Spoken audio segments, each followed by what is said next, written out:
Hello, everyone. Today I am joined by Angela Reed, who is a homeschooling mother to 5 living in the sunny state of Florida. A former classroom teacher, degreed in classics and Latin, and persuaded by Charlotte Mason's educational philosophy, she channels her enthusiasms into living Latin lessons, live Latin classes designed for Charlotte Mason homeschoolers. You can find out more at atheniumaMidstTheReads.com and connect with her on Instagram. So she shares about Latin's place in Charlotte Mason education at the CM Latin Project and documents family life and homeschooling at Athena Amidst the Reads. And I'll have all those links in the show notes for this episode. But would you just start, Angela, by telling us a little bit about yourself and your family and how you came to begin homeschooling? Okay, well, so you mentioned we live in Florida. I used to think, how do I escape? It's so hot here. But as I've become, actually, it's interesting, as I've moved into motherhood and settled in, I live in Gainesville, so it's a college town. It's about an hour from Ocala, where I grew up. There's a lot more culture around here. There are things that the university brings in. There's an intellectual life. There are all sorts of interesting people that live here too. And because of homeschooling, I began to get out of the house and make a point of getting out into nature. And doing that has really, it just gives me a connection to home and to see Florida as home and to feel pride in this place where I live and the things that make it unique and special, which are not the things that everyone comes to Florida for. There is Orlando, there is the mouse, going to see the mouse, and then there are the beaches, which are lovely. But there are so many other things about living here that I've integrated into my life and into my identity as a Floridian, and it's been a part of my child's upbringing, or my children's upbringing here as well. So we're active. We like to do a lot of outdoor things. I was a teacher before, so I've always had this passion for education and for Latin in particular, because that was what kind of got my motor running in school when I was a student. And when I grew up, I just thought, how do I keep doing exactly the same thing that I'm doing? I love learning and I want to keep learning. I will become a teacher and I will just get to have an excuse to learn things all the time and enjoy that lifestyle of learning. And then you take that up a level and then you're homeschooling and you're full immersion in in the living lifestyle. And fortunately, my husband has come along with us on that, and he's a big supporter of our homeschool, and I can't imagine doing it any other way. It's been great. We've been married for about 17 years. His name is David, and he's a counselor. So in an interesting sort of way, we kind of balance each other. I take care of the educational part, and he helps take care of the emotional, mental health part. And so we both have this desire to work with people outside of the home, and those are our gifts and our talents that we have as a family and as a couple. So he gives me I go to him for counseling sometimes. Seriously, can every homeschool family have their own living counselor? That would be great. Thanks. Oh yeah, we all need it. It's needed. I do have a counselor outside of my husband too. He's a big advocate of, he has a counselor and I have a counselor, and so it's really, really helpful to have a person to talk to who's not in the bubble that you live, to help help you work through the things that you're going through. And this year with the pandemic and some things with my extended family and aging parents, and there's just been a lot of challenges. And so I actually had an appointment with my counselor this morning, so I'm feeling nice and refreshed sitting down with you today. I've had my therapy. Well, maybe I know I hadn't asked this in when I had contacted you before, but if you think to send me links either that you could share or your husband, if someone is looking for a counselor in their own area, because I know that there are so many moms and dads in that, who need that person that they can talk to, who's outside of the family, who can kind of give them an objective perspective and also just be a person, a safe place to talk and share what's on your heart. Yeah. So Yeah. maybe we can include those links. Okay. Okay. All right. Well, Angela, you mentioned, or I mentioned in the bio that you are a Charlotte Mason mom. And so have you always been drawn to Charlotte Mason philosophy, or how did that sort of journey begin in your homeschool? Okay. So I never realized that I would become a homeschooler. I just assumed that I would become a mom at some point, and then I would put my kids into whatever school I was working at. And I worked in all sorts of school situations. I've worked online and teaching for Florida Virtual. I've worked at a rural county school. And then I came into Gainesville and worked at a local classical school. So I've kind of like had all sorts of interesting experiences, and right before I became a mom, I was at the classical school and I thought, oh, this is a great community. I would definitely put my kids in this school. Um, and as it got closer to that time, I became a mom. I took some time off from teaching full time and began to think about re-entering teaching.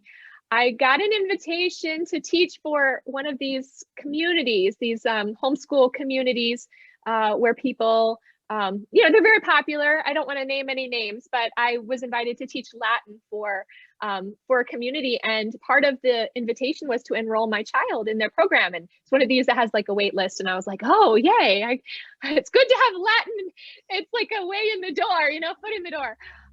And actually, this was a homeschool group and wonderful community, and it gave me some training wheels, because I just had no idea how to teach my young children. Even though I teach Latin, I used to look at something like reading, and I was like, oh my goodness, how do you handle teaching a child to read? There's so many like things that are happening. And so it's like, give me a middle schooler, give me a high schooler, college student, I can teach them Latin. But I was very intimidated by the prospect of teaching this very, like foundational information to my children. So anyway, I enrolled in the program, and it was great the first year. But by the second year, I was looking at it, I'm like, oh, I don't want to just focus on memorizing lists of information. Let's bring in some poetry. Let's bring in some literature. Let's make this more contextual and more whole. So I was crossing off memory work, and I realized I don't need to be paying for a program that is not working fully for me. And so late one night, searching, trying to think of what I'm going to do, I came across Charlotte Mason, her ideas on the internet, and I found Ambleside online. And then, you descend into the rabbit hole. Yes, and it just keeps going and going. But I knew right away that this is the thing that my heart had been inclined toward my entire life. She was describing the type of education that resonated most strongly with me as I was growing up. And even though I didn't have a Charlotte Mason education, I think we can think of it in terms of what a living education is. It's one that connects you. It helps you form relationships, and it connects you to the world. It connects you to God, to truth and goodness and beauty. And so all the experiences, the educational experiences I had growing up that were the pinnacle of my educational experience, I would describe those as living educational experiences. And those were that was what Charlotte Mason was after and what she was describing. And it all centered around her understanding and her understanding of the nature of the child and who we are as human beings, and how we lean into our the way we were designed and honor who God made us to be.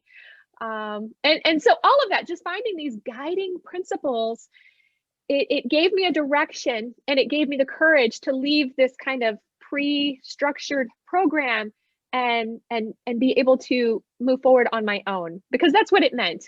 And that's what it means in a lot of places, because there aren't a lot of Charlotte Mason communities that are, established. And, here I've had a book study for several years here, and I've invited my friends. And so there have been some ladies I've been studying with, although with COVID, we've taken a break from that. But just going on this journey, seeing this as kind of a long-term effort, and being willing to to supplement with, I'm a part of a co-op. Actually, I'm not. I'm part of, it's more like a community umbrella where they give you things like spelling bees and field days, and there's these optional activities you can be a part of. And so I plug in things like that for community, but for the most part, we're doing it on our own, and it's challenging, but I wouldn't go back to what we were doing before, because I believe that what we're doing is helping form souls, and it's just so vital and so valuable. So I am all in. I'm fully committed. It's just so wonderful, although sometimes a little lonely when you don't have like a community that's kind of holding you up in those principles.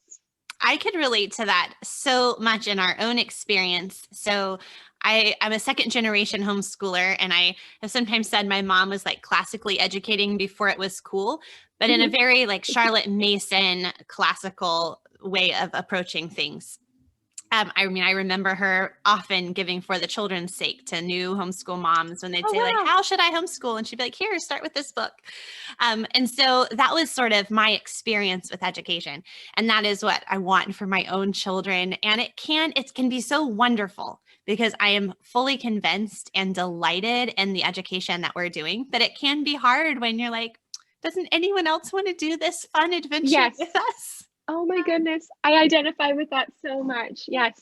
And I'm thankful for online. I'm thankful for their online resources, and those are good, and I'm thankful for them. But it's not quite the same as hanging out in the living room with friends. Yes. Agreed. I have spent my time in the online communities and in building community, and I have lots of friends on Instagram. These were the people that I sought out in the very beginning of my Charlotte Mason journey, because I wanted to know, how do I do this, and help me and be my friend. And so I made lots of friends, and I am so thankful for them. But my hunger is for real, like tangible community here. And it's hard to wait, because it's I guess you just know, your heart knows what it wants, and you have to also make that work with the reality that you inhabit. And so that's why we plug in things, sports things and all, but I keep praying and hoping that God will grow the community here in this area, and because nothing beats real people in your real life. Yes. And there's only so many, if you're trying to do a Shakespeare play in your living room, there's only so many people in my family. We need more people. Yes. Well, Angela, one of the things is I was looking over your website, and I don't know if I mentioned this at the beginning, but Karen Glass actually had recommended that I speak to you. And so I was like, oh, let me check out this lady's website, and scrolling. And I just loved, there was a little blurb at the bottom, and it was titled Once Upon a Time. So anyone who's listening to this can go check that out. And as I read that little paragraph, I just resonated so much. It reminded me of so much of my own life experience. Fellow firstborn, fellow idolater, of accomplishment, and a fellow mom of 5 who's facing those limitations and just sort of the realities of day-to-day life. And something I talk a lot about at Humility and Doxology is this idea of identity. Like, where are we finding our identity as moms, and especially as home educators? So would you mind telling a little bit about the story behind that, I guess, that sort of life journey that you described there? Yeah, it's an ongoing life journey, let me tell you. In fact, this morning with my counselor, uncovering some of these lies that I unconsciously believe. The lie that I need to please everybody, the lie that I need to do everything I can perfectly in order to please people. I'm trying to do a lot of work in this area, and I'm inviting God to help me disbelieve these lies that I've absorbed over my life. But yes, I think firstborn children come by this very easily. We're leading the way. There are siblings watching. We're going to accomplish all the things. Yes, we're going to make them proud. And I thrived as a firstborn who, I was the son that my father waited for years and years and years. He finally did get a son at the number 4, his 4th child. But for the longest time, I was the boy. I was the one that he was proud of. I played the sports. I was going to do the hard classes. He was the one that encouraged me to take Latin because I didn't know what it was. And I started when I was 15. So how's that for going against the grain of kind of how people feel compelled to start as early as possible? But no, it was the challenge, and I was up for the challenge because my dad was proud of me, and I would make him proud if I continued. But so all of that, as I got older, as I got into college and into my adult life, I began to kind of really like crash again. I was gonna say bump up, and I'm like, no. I was crashing against the reality that you can't please everybody. It doesn't matter how hard you try. Some people are just not gonna like you, or they're not gonna like what you represent for whatever reason. It may have something to do with experiences they've gone through in their life. But I would say probably that the singular event that really brought this idea home to me about needing redemption from this sin of perfectionism and people pleasing was I lost a job. And it was not because I was doing a bad job. I lost a job because I was really good at it, but there was no place for me because the short story is I worked, and this is the job at the rural school where I worked, country school. And I worked there for a year, and I taught English and reading, but I really wanted to teach Latin. And somebody said, hey, that sounds great. Why don't you teach Latin? You have the certification. And so I did. And we did a Latin club, and we did all these fun things. And, at the end of the year, the board and all the people, the administrators that make the decisions, they look at the money, and they look at, textbooks and, where the money needs to go. And they're like, Latin, what are our kids, who most of whom are going to go work in the local prison? What do our kids need Latin for? That's a waste of money. And so my kids rallied, my students rallied, and they went and talked to the board and all of this and created a fuss. And eventually they just let me go because, they didn't want to continue the program, and it just wasn't, in the interest of the corporate body to do Latin. As wonderful as I think it is, and as wonderful as my children, my students began to appreciate it, and that actually devastated me because I worked so hard. I loved it. I loved my students. I poured everything, and this is before I was a mom. So I poured all the motherhood energy that I had, pre-motherhood energy, into this job. And when I was let go from it, I was so crushed. And my identity, speaking of identity, my identity was all wrapped up in that and entangled in being the Latin teacher that just tried to do everything so great. And I kind of like had a hard summer, and I spiraled, and I would say it was a bit of an identity crisis. I got to understand what that involves. And it took a long time to heal from that and to come to terms with the true problem, which was not my lack of effort, but just that I had placed my hope and my identity, I'd wrapped it all up in the wrong thing rather than in Christ, as being a child of God and approaching the tasks of my day with that as the forefront thing in my mind. So I went on from there, and I took another job, and I, was a part of another community, another teaching community. And, I mean, we all have this journey, and we learn so much, not only from our successes, but from our failures. And though it was hard to go through, I think it was an important step for me. And I know that I'll fall flat on my face more in the future, but that was pivotal for me. And it began the process of reorienting my identity toward my maker rather than the things that I can do as an accomplisher.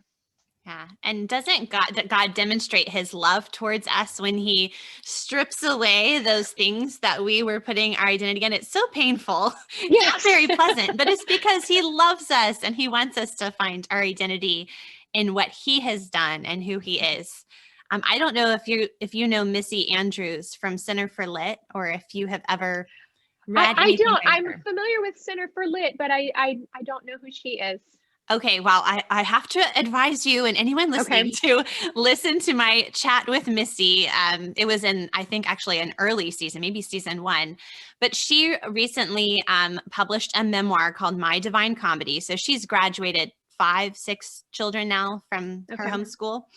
And I loved my conversation with her. She describes this as performancism, and realizing how putting her identity and her work as a homeschool mom, like these children that she was going to create, and they were going to be these things to demonstrate, her righteousness, essentially, and how harmful that was for her relationship with her children, for her relationship with God, and even for their homeschool.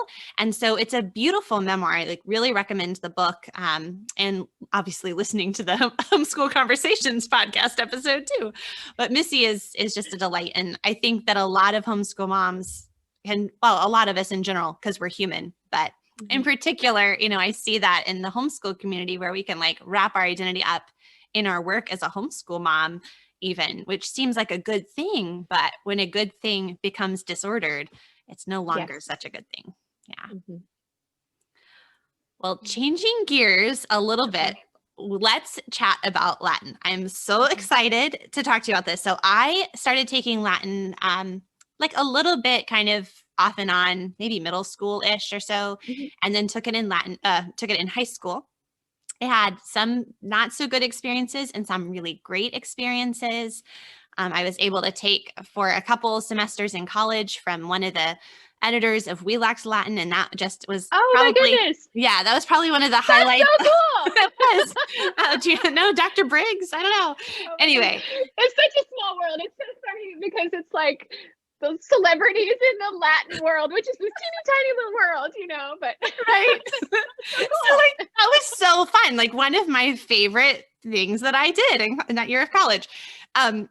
And so I'm really excited to talk to you about Latin. Because I think now as I look at my own kids, I'm like, there are some things I've done really well and some things I'm like, I've ruined everything already. Okay. So tell me your story with Latin. You mentioned a little bit why you got started.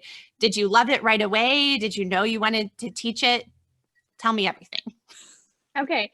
I started in 10th grade. I actually had been homeschooled during my middle school years. So 7th, 8th, and 9th grade, because I just was appalled at the world and begged my parents to put me in private school or someplace other than middle school.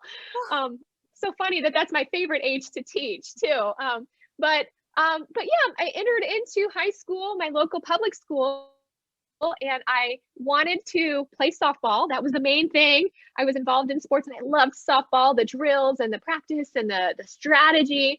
And of course, it kind of makes sense now that I'm thinking about it. Latin is drills and practice and strategy. So I enrolled in Latin per my dad's this would be the hardest one, and wouldn't that be a fun challenge? Latin looks good on your college transcript. So all the wrong reasons, all the utilitarian reasons. And so I enrolled not really knowing what I was getting myself into, but I loved it. I loved it. I joined the Latin club because it was extra credit. And the first event that we attended was a regional competition. And so it is just incredible. It's not just going and taking a test on your Latin knowledge. It's history and costuming and orations and athletic events like Olympic events and creative, creative things like doing models of architectural, structures in ancient Greece and Rome. And I mean, there's just anything you could think of that is connected with the ancient Roman world was all like what this event was all about. And I went to that and I was just like, this is the most amazing thing in the world. And it was so much fun. And I found other Latin students and they weren't like weird, they were fun. And I was like, I found my people. So that was the beginning of a love affair. And I will say this too, as a type A, well, I'm not really type A, but I think I was perfectionistic, especially so then, and leaning type A. What am I? It's like, I used to know what I was, and then I became a mother and everything got all muddled and crazy.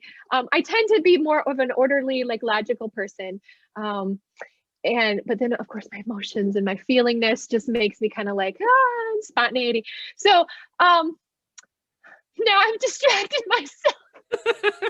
Where was I? Let's see. So you found your people at the Latin club. Yes. Excited. Yes. Okay. Yes. And I actually really loved the paradigm. So the Latin that I took was very grammatical. So there are several different approaches to Latin, and the predominant approach through most of like the 19, well, no, I would say it goes back to like the 1800s. It's been around a long time, but you see it a lot in homeschool curriculum. You see this grammar first approach where you're memorizing charts of endings or you're chanting endings and you're getting those tables, those paradigms in your head, and then you're analyzing and parsing all the words. All of that is a part of Latin. But I didn't mind it. I thought it was really interesting because you could order everything and everything made sense. It was very rational. And so it appealed to that side of me. And however, the deficit is that by the time I got to college, so I took 3 years in high school, I took 2 years off of Latin, and I took biblical Greek in college for 1 year. And then I enrolled at the university here in Gainesville, the University of Florida. And that's when I picked up my Latin studies again. And within a few semesters, it was very apparent to me that I was very slow and that I had not learned as much as I needed to have learned. And so I had to do a lot of work in college to get caught up. But part of that is because I didn't know how to read Latin. I could analyze a sentence, I could parse it, I could break it down, but that's such backbreaking work and it's super, super slow. And so I had received one end, the accuracy end of a Latin education, but I had not received the fluency end. I had not done much reading at all. And anyway, what I do now as a teacher is I tend to try and bring these things together because I emphasize a reading approach and then bring in the grammar for my students along the way as we go through. But to me, it's very, very important that students learn how to read it because that's how you get meaning. And it's because you get meaning that you connect with the text, you connect with its author, and you gain something that's interesting and that's relational and that's of value. And I didn't get that until I got to the literature after much, much work of having to rehabilitate my approach to Latin. But regardless, I still loved high school Latin. It wasn't bad in any way. I just didn't realize how much I was leaning into my own native talents rather than actually doing the work and excelling in learning to read Latin. So that's how I got into it, and that's a short history, I think. Yeah. Does that answer the question? Yes. I will never forget the first time my professor, like we had our reader and he said, you're not allowed to translate this ahead of time. Like you can't write out the translation. If you want to make like a couple little notes to yourself in the margins, that's fine. But then we would sit and it was just me and 2 other students. It was a very tiny class and we would sit there and we would have to just like read it and on the fly kind of give a good English translation. And at first I was again, that like, but I have to do it right, you know, like I have to do this perfectly. Mhm. I was very disoriented by that at first, but then I was like, wow, well, this is kind of the point of Latin, right? Is to be able Mhm. to read the Latin. So every once in a while, I will do that, you know, I was doing that with my daughter actually last week with a history reading that she had Mhm. in Latin. And I was like, now don't translate it out ahead of time. You can look over it and see if there's a word you're not sure what it means. And then we sat and went through it together. It was an interesting experience. Yes. It was so valuable. And I never encountered that until I got to college. And we're talking like my first 2 years I'd taken off, and then third year in college that I encountered a Latin text, and my professor would put it up on the overhead projector, like back in the day, In the day. 20 years ago, the 20-year-old technology. We put it on the overhead projector, and he would have a text, and it was written out like you kind of like thoughts at a time. So a line, a line, a line, a line, and he'd cover up the bottom, and he'd just move the paper down, so you'd get a line at a time. And that was his way of training us in the skill of what is called sight reading.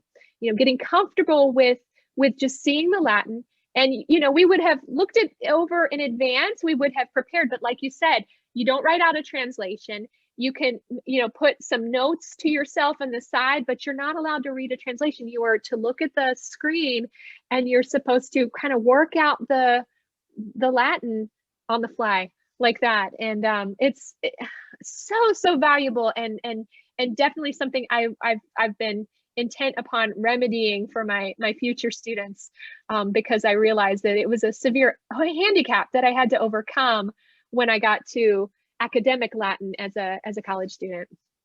Well, I can imagine a mom listening to this and thinking like, wait a minute, like I'm fine if I have the answer key with sort of the easy to figure out things, but what you're describing feels so difficult to do at Yeah. home. So let's think about homeschooling Latin in general. Like, are there ways in which we typically approach Latin that you think are unhelpful? If we want to include Latin in our homeschools, like where should we begin? Especially if there's a mom who's like, I never took Latin. It's easy for you ladies to say you have at least a minimal background on my part, but what for someone who's totally new but wants to include it in their homeschool? Okay.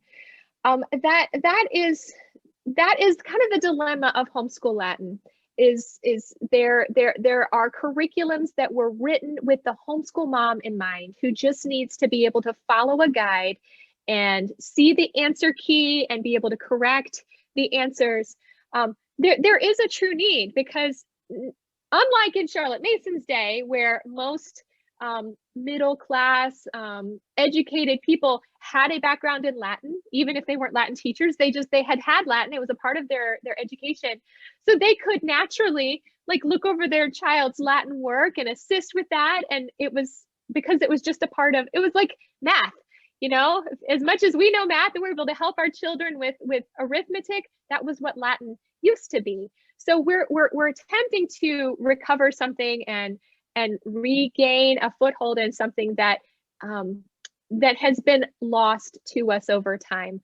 And so that is generational work. I've heard this expressed in other ways in other places. It's not going to happen in a single lifetime, but there are excellent resources available that bring together a grammatical approach and a reading approach. And I think it's very important that any curriculum that you choose is living in that way, that has as its aim that the child encounters Latin as a language and not just charts and forms and tables and mental gymnastics. And I think that tends to be the default, because that's manageable, that's easy to kind of like check off, and is this right, is it wrong, you go through the list. But there are, I have several on my bookshelf. I could go grab them. One curriculum. Well, actually, before I go to curriculum, let me just say, so things that I think people maybe missteps that they make in starting with Latin. I think that was the first part of your question. I think the first one is starting too early. I've seen this a lot. I saw this at the classical school where I worked. Is sometimes people are so like, they think if I start early as possible, then my child will learn Latin. But what I have seen again and again is that children that begin in second and third grade, when they're still learning how to read fluently. They're still like learning how to write, to bring Latin into that child at that stage. It's not bad per se, but by the time they get to 6th and 7th grade and they're really getting into the logical aspect of working out the Latin language, some of these children have been chanting tables and chanting forms for years, and they're so bored with it. And so there's a real loss of enthusiasm and freshness that happens when you've been regurgitating forms for years, because that's one particular approach, is that you just pulp parrot everything until you know it, and then eventually you get to the part where you use it and you understand it in context. My feeling is that wait till your child is very, very a good reader, has some grammar under their belt, because there is there's a lot of grammar in Latin, and you need to be able to talk about it grammatically. And honestly, I think middle school is a great time to start, but it's not too late to wait until high school either. Because if you wait, nothing is lost. Because you don't want to start too early with a curriculum or a child who's not ready, and potentially extinguish any flame of interest before. Because I think, and I've seen this with my own children, there seems to be a shift in the way that they perceive the world, around like 11, 12, where they begin to like think of language as a thing. And so my son, my oldest is 12, and all of a sudden he has this awareness of language as something he can manipulate and he can kind of analyze, and he sees the connections between English words and Latin words, and he's doing that on his own now. And he's making jokes. So that's another thing, like making verbal jokes is kind of a reflection of a shift that says, oh, language, I can make humor through manipulating the language. And so these things happen unconsciously. I mean, my son didn't wake up and say, I'm going to make a joke, but it's just like, there's almost like this shift that happens intellectually in people. They get to a certain age and they begin to think more abstractly about things. And I think having that shift or approaching that shift is a great time to begin the study of Latin, but not before there's a good understanding of English, and particularly a good, foundation in some grammar. I will just say, my firstborn was a very precocious, twice exceptional kind of child. So very early on, he was like reading crazy early, and he was super excited about all this math stuff. And so I was just so excited too, like, oh, we're going to do Latin because it's just so much fun. And he did great with it. Like, it was great. And he like continued on and advanced quickly. I mean, he's finished Latin 3. So, he loved, it was great. He was good at it. And so I was like, great, well, I'm just going to do that same thing with my next kids. And now I have some of my younger children that I have seen this year in particular. They're like, groaning. They just, I don't like Latin. And that I was like, okay. So I like stepped way back with what we were doing. Instead of pushing through, we're just doing things a lot differently this year with them in particular. So not necessarily that what I did with my son was bad or wrong, because it worked well for him. It worked for him. Yes. Yeah, but to try to put that on these other children who, like you were saying, they were just not ready for that. There are other things developmentally that they're trying to work on, and it defeats the purpose just for the sake of saying, well, we're going to do it early. Like, we're going to get started with Latin. It defeats the purpose if they hate it, because I don't want them to just, do the translations, finish the book, and like be like, phew, glad that's over. Like, I want it to be something that they enjoy and they love. So yeah, learn from my mistakes, everyone. I was going to say, and that's kind of an important thing within a Charlotte Mason paradigm as well, is that there is very little accomplished through drudgery. We can't always make every subject their favorite subject. They will have some subjects that are their favorites and others that they're like, Ms. Mason talks about initiating a broad range of interests. Our job as homeschoolers is to merely initiate, give them the opportunity, give them the exposure, and then they have it. They will have had a taste of it. They will have had an experience of it, and they will love it, or they may not love it. But we don't have the right to deprive them of it because we personally don't like it or we don't want to be bothered. You know, we just introduce it to them. We give them the opportunity, and one child may go on to become a Latin scholar, you know, because they loved it so much. Somebody else may just love the mythology and they loved translating the stories, and that's what they gleaned from it, and they go on to become a literature teacher, or maybe a homeschooling mother who has this storehouse of stories to share that were her favorite stories growing up. So the big thing is if it's a huge drudgery and you get the complaining and the moaning, that's when it's time for reassessment.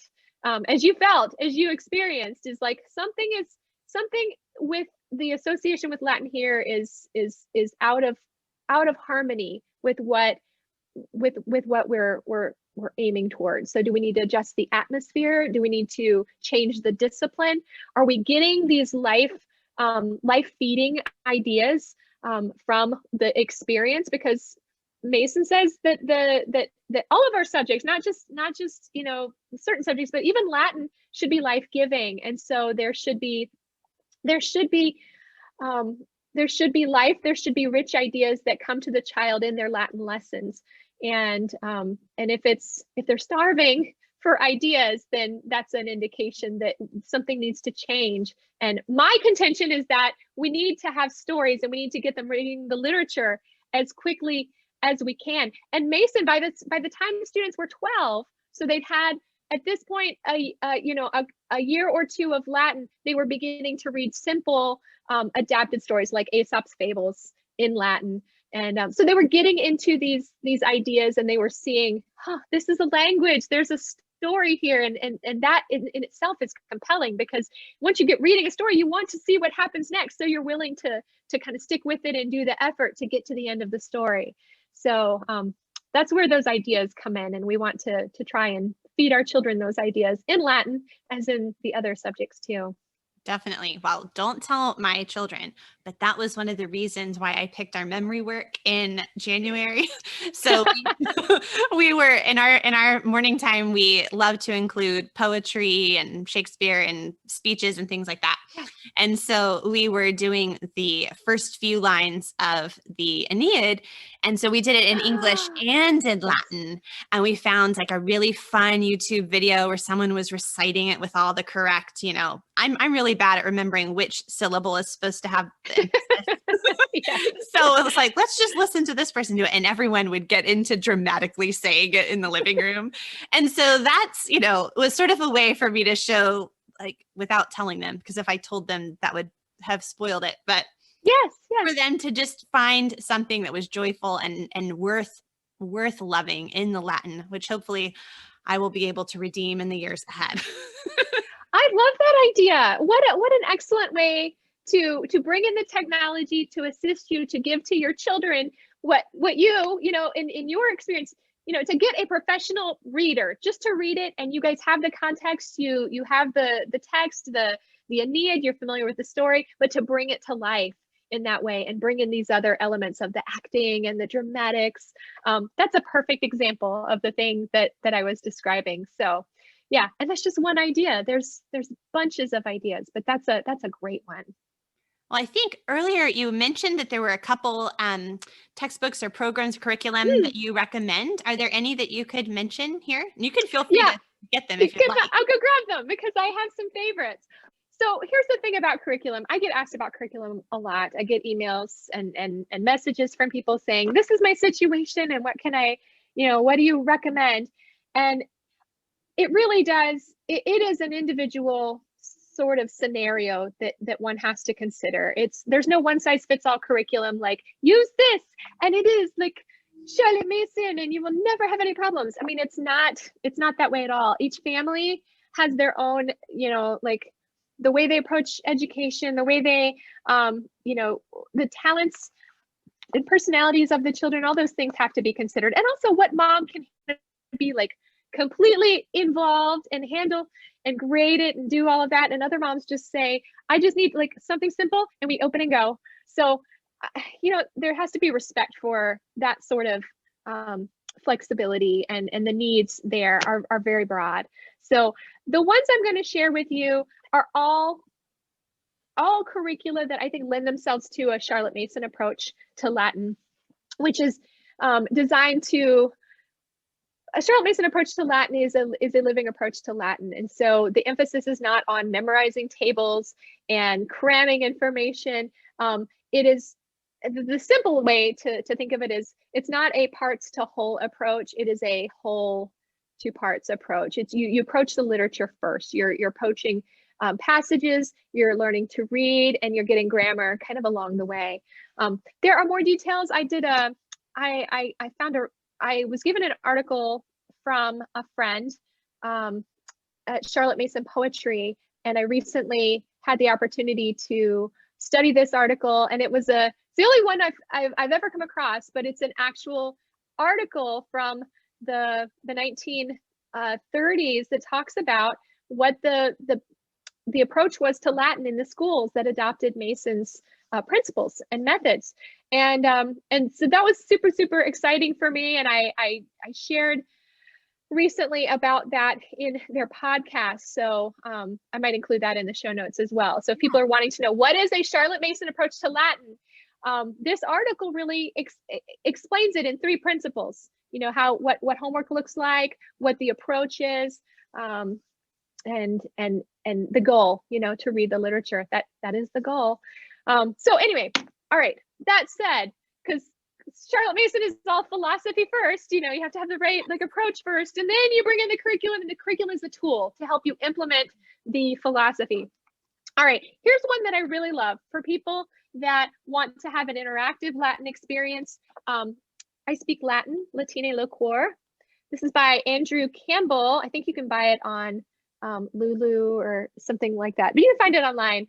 This is a scripted approach to Latin. It utilizes the ear and the mouth and physical response. So it's very interactive, and you can do it with the whole family. And like I said, it's scripted. So, and there's a website that gives you tips for pronunciation and all of that.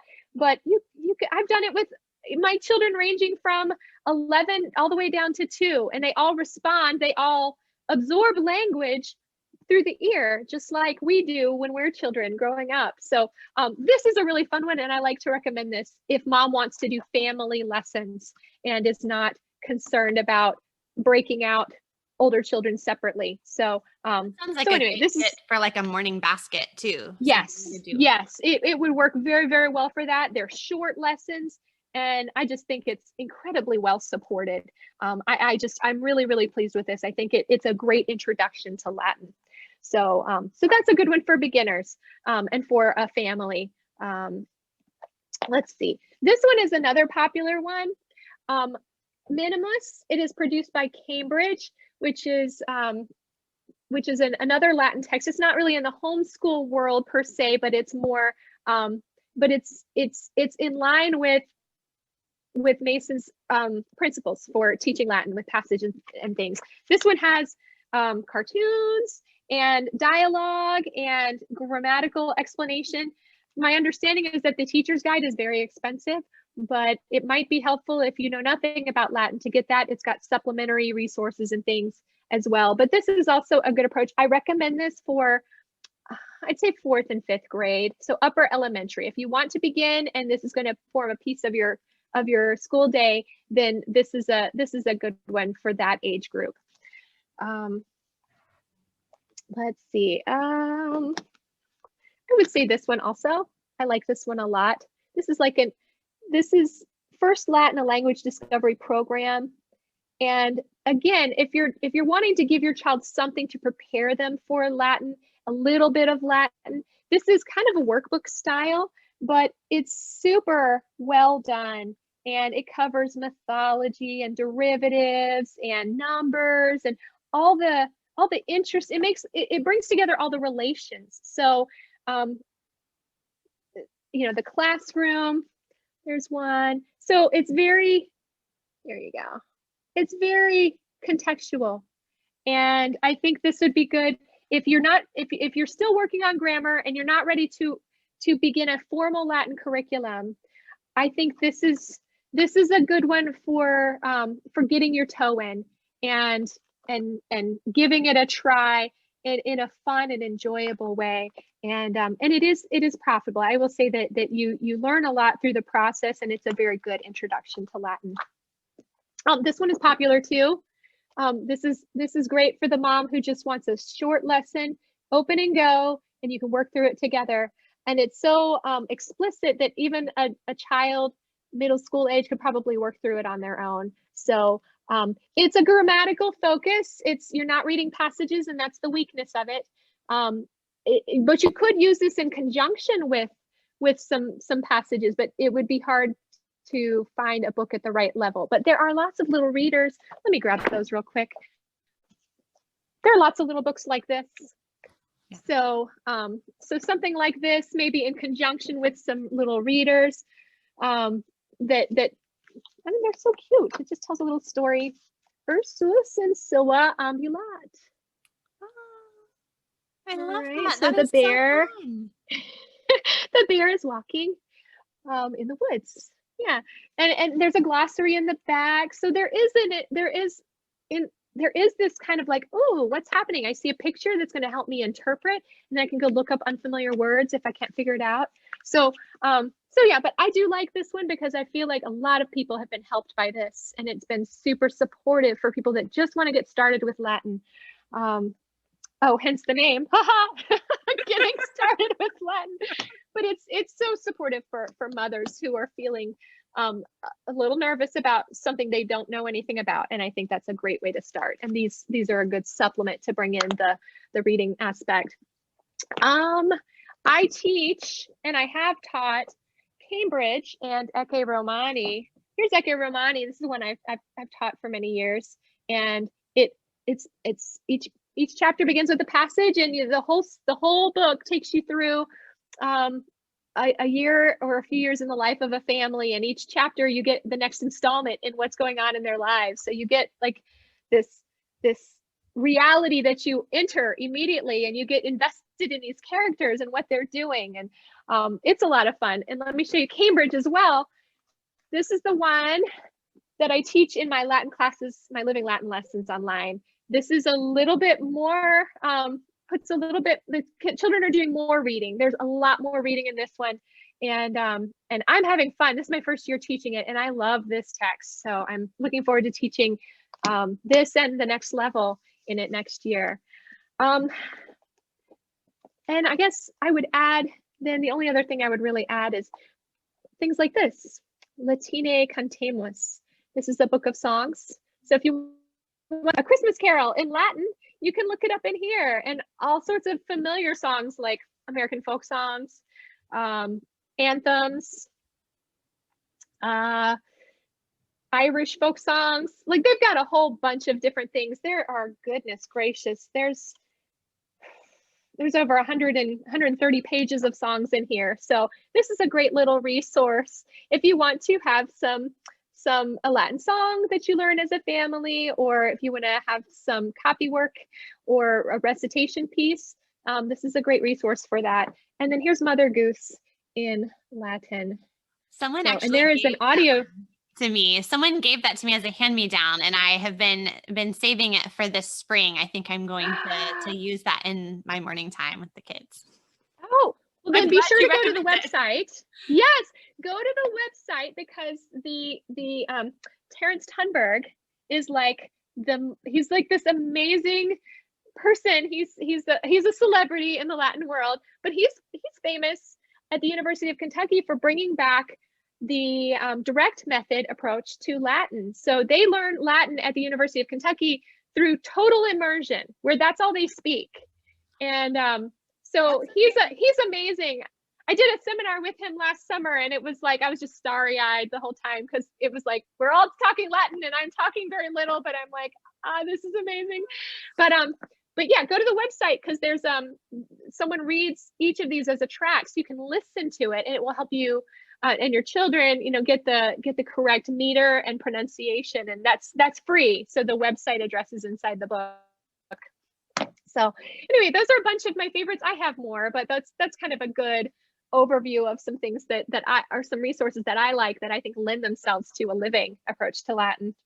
That is great. Thank I you love so talking much about for it. sharing. No, that's going to be so helpful. I already am like, okay, when we're done, I'm going to go check on some of those Latin readers and bring those into the living room. I can tell you some of my kids would really get into those. So I think that would be fun. Well, can you tell me a little bit about the classes you teach? Or what age do you teach? Or tell me some. Yeah, so I have geared my classes to the middle school age.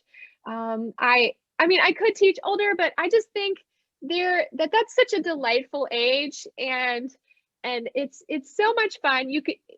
We do a lot of games and play acting and oral exercises in class, and I do Zoom kind of like we have set up here, and I have, all the screens, and I try to have like a gallery view so we can all see each other, interact with each other, but we're doing some miming and pantomiming and trying to find ways to interact with the language throughout our class period. And I find that middle school students are very receptive to that. They don't have as much of the like, I am too cool for this, Right. Which they get eventually.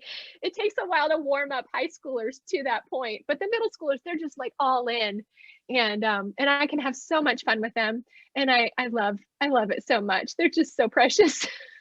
Well, this sounds like such They're a just delightful great. class. Can I pretend to be in middle school? Of course. Well, Angela, here as we close, I'm going to ask you the two questions I'm asking everyone this season. And so the first one is just, what are you reading lately? Oh, I didn't bring it, but I can tell you, I just started. I picked up Jordan Peterson's The 12 Rules for Living, an Antidote to Chaos. I found that at my parents' house, and I was packing up all their books because they're moving to Florida to be closer to family. And I was like, I need this book. I have a lot of chaos in my emotional life because of all these pandemic and everything else. And my sister had turned me on to Jordan Peterson, and I had seen a documentary about him online, and I just think he's a really fascinating person, and he's well reasoned, and he's somebody that, even though he's not a believer, he is seeking truth, and there's a purity about that I'm so encouraged by. And so to read his 12 rules for life and to get inside the philosophy of his life and his ideas about what it means to live well as a human being it's so interesting, because I see so many resonances with other ideas that I've encountered, whether in Charlotte Mason or Dallas Willard, or these other areas where I've read. So that's the one I've been enjoying lately. That sounds really good. We could all use with some clarification of the chaos. Yes. Teach me, Jordan Peterson, please teach me. I'm receptive to some wisdom in the chaos here. Well, speaking of chaos, every homeschool mom has the day where everything seems to be going wrong and they just want to throw in the towel. So what would you say to the homeschool mom whose day is going all wrong? Oh, well, I usually go to my room and I just get away for a minute, and I have a little cross on my wall, and I have a beautiful like window that opens to the backyard and the trees, the big pine trees. And I seriously, I just sit on my bed and I look out the window and I look at that cross and I pray. The main thing I pray, if the whole day has come unraveled, is I please don't think I'm crazy if I say this, but I feel like I'm casting out any demons that are in my mind. I say that because people might take me literally and think like, are you crazy? You really have demons in your mind? But what I mean by that is this idea that the enemy speaks lies to us, and he whispers lies about who we are and what we he makes us believe that we're not doing enough, or that we're failing, and that all these things are going to happen. And in the midst of a homeschool day that's unraveled, it feels like, oh my goodness, the ship is sinking and I'm the captain and I failed. But I go in the room and I pray, and I I speak against those lies, and I try to call out by name. In the name of Jesus, I command fear. I command anxiety to leave. I invoke the name of Jesus, because that's what prayer is we call out the name of Jesus, and he listens, and he gives us the means to speak truth to the enemy. And so I make that a discipline. I make that an exercise to speak truth and to banish the lies that threaten to overtake me in that moment. And I have found that my counselor says this is flexing your spiritual muscles. So flex the spiritual muscles, call out those lies, cast them away, pray for Jesus to come and take the lead, and to send his spirits of peace, his angels of mercy.